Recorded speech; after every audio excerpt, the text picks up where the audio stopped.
তারপর থেকে এই যে রিলেশন কন্টিনিউ, রিলেশনের 6 মাসের মাথায় ওর সাথে আমার হচ্ছে ফিজিক্যাল রিলেশন হয়, তারপরে ওর সাথে আমার একটা মৌখিক কালমা হয়, যেহেতু অবৈধ হয়ে যাবে রিলেশনটা, তো সেই জন্যই আর কি মৌখিক আমাকে মানে কালেমা করে আর কি।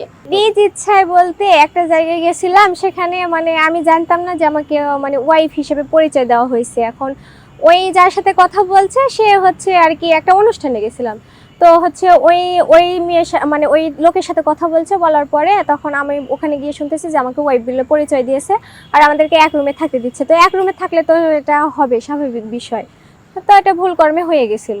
একবারই হয়েছিল, তারপরে মৌখিক কালমা, তারপর থেকে মৌখিক কালমার পর থেকে একদম বৈধ।